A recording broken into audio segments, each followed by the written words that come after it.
Assalamualaikum teman-temanku sekalian, bertemu lagi dengan admin di dalam channel Kenyataan Hidup 22.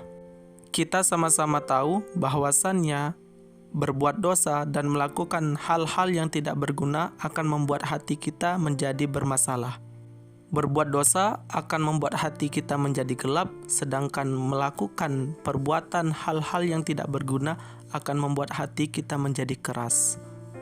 Akan tetapi ada hal lain, yang dimana apabila hal ini kita lakukan, ini juga akan membuat hati kita bermasalah, yaitu menuntut ilmu. Memang pada dasarnya menuntut ilmu adalah hal yang baik, dan dari ilmu inilah kita akan mendapatkan hidayah dan hal-hal yang bermanfaat.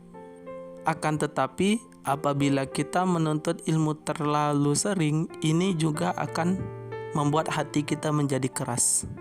Karena ilmu itu diamalkan. Apabila kita terlalu sering menuntut ilmu dan kita juga lupa untuk mengamalkan ilmu, ini akan membuat hati kita menjadi keras.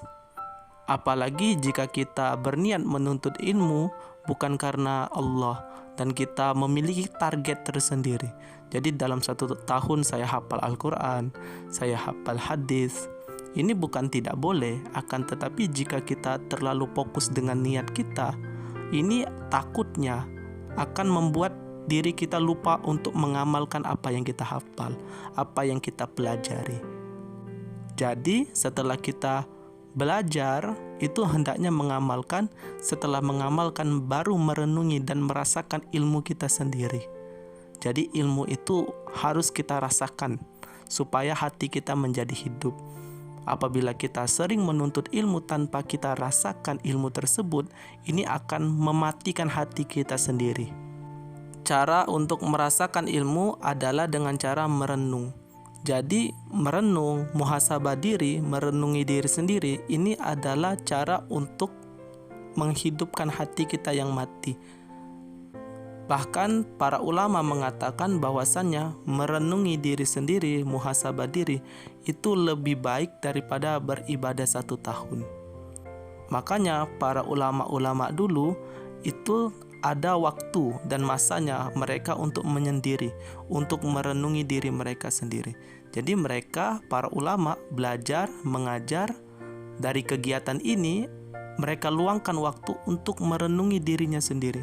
Mungkin mereka menyendiri 1 minggu untuk muhasabah diri, untuk merenungi diri, untuk melihat kesalahan di dalam diri supaya hati menjadi hidup. Apabila kita sering mengajar, belajar tanpa merenungi diri sendiri, inilah yang terkadang akan membuat hati kita mati.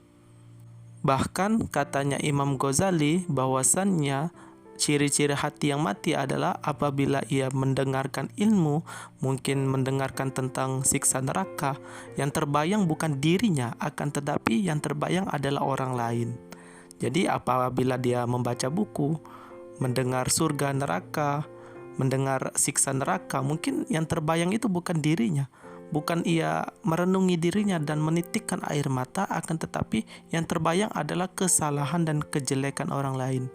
Mungkin ada peringatan atau gambaran tentang neraka. Mungkin yang teringat itu adalah orang lain. Oh, orang itu begini. Benar kata Imam Ghazali begini. Bukan ia tunjuk dirinya sendiri, akan tetapi yang ia tunjuk adalah orang lain. Ini adalah orang-orang yang hatinya mati, yang tidak bisa melihat kesalahan diri sendiri. Makanya penting yang namanya sebuah renungan. Jadi luangkan sedikit waktu untuk kita beribadah sungguh-sungguh kepada Allah Subhanahu wa Ta'ala.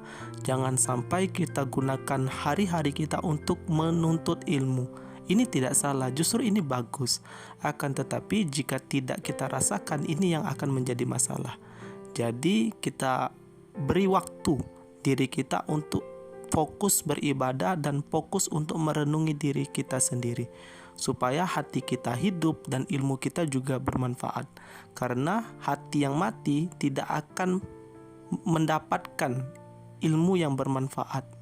Jadi percuma saja jika kita menuntut ilmu jika hati kita masih mati. Jadi renungan teman-temanku sekalian sangat penting sekali.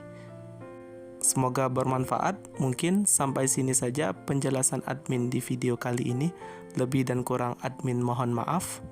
Kepoin terus channel admin karena masih banyak sekali pemikiran-pemikiran yang ingin admin bagi untuk teman-temanku sekalian. Saya admin undur diri. Wassalamualaikum warahmatullahi wabarakatuh.